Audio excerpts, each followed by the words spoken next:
Olá pessoal, boa tarde, ou bom dia, ou boa noite, não sei que horas você vai estar vendo esse vídeo, mas hoje vou falar aqui um tema tanto quanto simples de abordar, mas que talvez difícil de perceber, né? Que é o seguinte: a evolução natural de todo poeta, né? Eu penso algumas coisas sobre a criação, a estruturação de arte como um todo, né? Uma delas que eu penso é no talento natural que existe nos artistas, né? Então o artista ele tem uma propensão natural, uma desenvoltura natural por estar, por fazer arte, né? Ele precisa nascer assim, ou do contrário, ele precisa criar essa desenvoltura natural. Em última instância, o que eu quero dizer é o seguinte: a arte deve ser sempre natural, sempre deve ser algo que seja simples de fazer, fácil de fazer, fácil de conceber. E se eu estou colocando essas coisas, não é porque eu acho que seja uma coisa simples, fácil e simplória, enfim, mas porque eu penso que no processo de desenvolvimento da música, ou da música, porque de qualquer coisa, né, de qualquer arte, a gente vai fazendo com que coisas que são muito difíceis, muito específicas e muito técnicas vão se tornando fáceis para o artista. Então, assim, o artista precisa estar sempre praticando ao ponto de conseguir chegar onde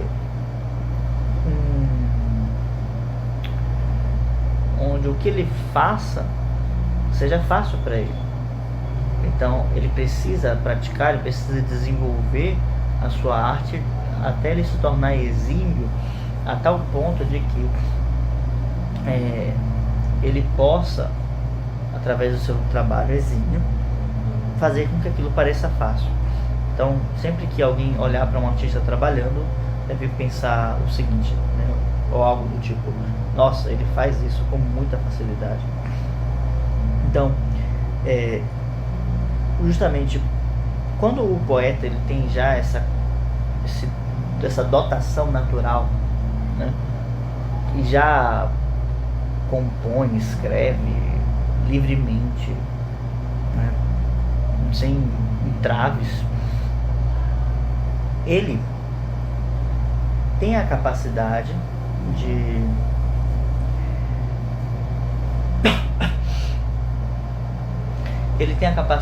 de fazer uma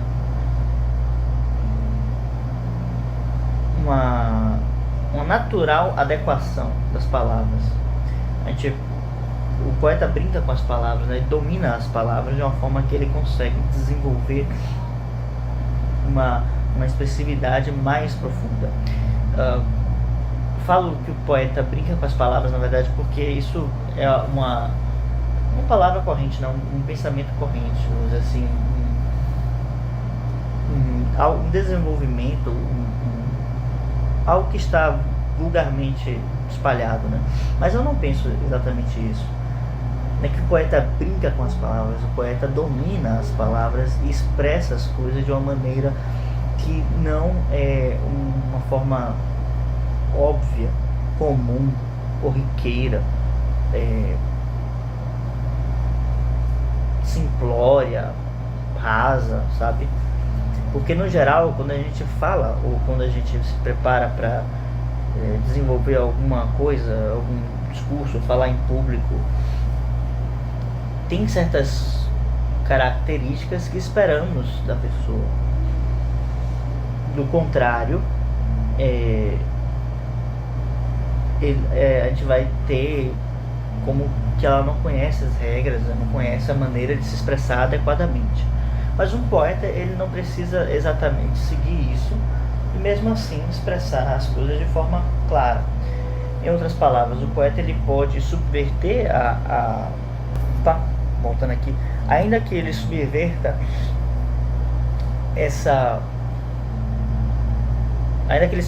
a maneira de se escrever, ele não vai destruir aquilo, porque ele se baseia em princípios estéticos, princípios que são princípios ideais, que trabalham com elementos mais profundos da expressão de cada ser humano. E isso faz com que a expressão do poeta seja original, né? Ele seja única. O poeta sempre se expressa de forma autêntica, né? A expressividade autêntica é uma coisa que o poeta precisa conquistar antes de se enxergar como poeta, antes de fazer o seu trabalho quanto poeta, né? Então, assim, qual é a evolução natural de todo poeta? O que todo poeta deve almejar, conquistar para se dizer poeta mesmo, né? Não é exatamente subverter as ordens e nem fazer as coisas da sua maneira porque sim, mas na verdade se trata de desenvolver uma linguagem que esteja amparada em certos recursos simbólicos.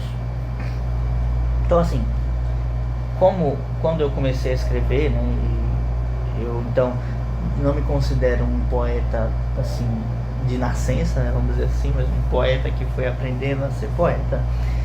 Quando eu comecei a escrever, as coisas eram muito descritivas, né? E tudo se baseava em questões autocentradas, né? Já falei sobre isso aqui uma vez, que quando a gente se volta muito para essa coisa de ser autocentrado, a poesia sempre fica uma coisa superficial, frágil, não embasa, não tem embasamento em coisas mais profundas, né? Em coisas mais universais. Então, a gente deve fugir dessa coisa de estar muito autocentrado, né? Ou pelo menos desenvolver um caminho que seja uma escada, um desenvolvimento em passos claros até um ponto onde a gente possa desenvolver uma expressividade mais universal, ok? Então, quando eu então comecei a escrever, eu falava das minhas questões, né? Muitas questões psicológicas, muitos problemas, alguns medos, sonhos, todas essas coisas que podem estar presentes em uma escrita mais autêntica, mas eu não fazia isso de forma assim tão autêntica, né? Tipo, o que acontece? Não é que a minha expressividade não era autêntica, mas que a maneira como eu fazia isso, como eu buscava desenvolver essa linguagem, vinha sempre pautada em uma coisa muito descritiva. Então, em última instância, o que eu fazia era simplesmente falar das minhas emoções, utilizando certos recursos, certos símbolos que eu buscava, né, certas metáforas, mas eu não pensava na expressividade disso. Eu não pensava na musicalidade disso, né? Simplesmente buscava colocar em palavras os elementos subjetivos e rarefeitos que estavam na minha psique. E esse tipo de expressividade, ela pode ser até um ponto de partida, mas ela nunca deve ser a nossa finalidade. Enquanto finalidade, um poeta deve sempre almejar uma expressividade que seja clara naquilo que coloca e profunda na quantidade de significados que ele pode atingir. Então, quando a gente fala de uma situação que aconteceu em nossas vidas, se a gente vai para um ponto muito autocentrado, a gente pega aquela situação, descreve e relata, né, de alguma forma, um texto poético, usando algumas metáforas, enfim, buscando algum ritmo. Mas quando a expressividade está bem desenvolvida, eu posso pensar nisso como um elemento natural ou um elemento simbólico que esteja ocorrendo na natureza. Talvez não fique muito claro aqui nesse vídeo, né? E talvez eu possa trazer alguns exemplos depois. Mas aí vocês vão me balizando nos comentários, vão colocando algumas coisas aqui nos comentários para que eu possa ter essa clareza. Mas, por exemplo, em vez de eu chegar e narrar um fato que me acontece de forma muito denotativa, né? Ou seja, muito explícita, em vez de eu fazer isso, por que não optar por uma abordagem que trata de um elemento mais simbólico? Como assim? Pensando na ideia de você estar com, sei lá, algo que me acontece que me gera uma dor, ou de alguma injustiça, certo? Ou de um processo de angústia, de retraimento, né? Em vez de eu falar o que me acontece que me gera isso, ou porque eu estou sentindo tais e tais coisas, eu posso simplesmente apelar para elementos naturais, né? Do tipo, fazer uma analogia entre as nuvens do céu e a minha consciência, né? Falar do tipo, quando as nuvens se fecham, né? E o dia de claro se torna trevas, algo do tipo. Quando as nuvens se fecham e o dia claro se torna treva, né? Algo assim nessa ideia. Eu estou trazendo um elemento simbólico que está presente na natureza, que todas as pessoas na vida vão passar um momento por isso, em que o dia claro se torna um dia muito escuro e começa a fechar em chuvas, em relâmpagos, enfim. Todo mundo vai passar por isso em algum momento. Então, ainda que a pessoa possa ler aquilo e não entender no primeiro momento, vai poder entender isso depois, né? Numa outra ideia, numa outra situação. Quando, por exemplo, Camões vai falar de um rosto que chora, ele fala do amor que o gesto humano na alma escreve, né? Que viu as faíscas e mostrou um dia, e ele fala das lágrimas a partir daí. E de onde um puro cristal se derretia, ou seja, esse processo de faiscar, né? Dos olhos que brilham, e um puro cristal se derrete, que é o próprio cristal dos olhos, e traz essa ideia da pureza, né? Que emana da alma da pessoa. E daí a gente vai então construindo essas imagens a partir de elementos que são concretos. Mas simplesmente o que eu fiz? Eu pego essa imagem, essas coisas corriqueiras, e transformo elas em figuras de símbolos que eu posso me relacionar, e qualquer pessoa pode se relacionar, certo? Então, quando acontece essa mudança no poeta, ele já muda de grau, né? Porque ele agora não está mais fechando a experiência dele em uma situação específica que aconteceu com ele, num dia específico, num lugar específico, uma pessoa específica, mas ele está associando isso com uma experiência que todos podem ter, tá? Então, novamente, não há nada de errado na experiência começar pela vida do poeta, pela sua experiência pessoal, do seu trabalho, dos seus problemas dentro do ônibus e coisas do tipo. Mas não pode ficar preso nisso, né? Não pode ficar preso nesse mundinho, né? Tem que ser uma expressão que consiga tocar os demais. Inclusive, se você fala, por exemplo, de um problema, né, de ônibus, né, você pode tocar muitas pessoas que também pegam ônibus, né? Enfim, só para compartilhar isso. Mas o fato é que geralmente a gente pode ter esses momentos de compartilhamento, né, de comunhão, justamente pelas experiências que nós temos em comum.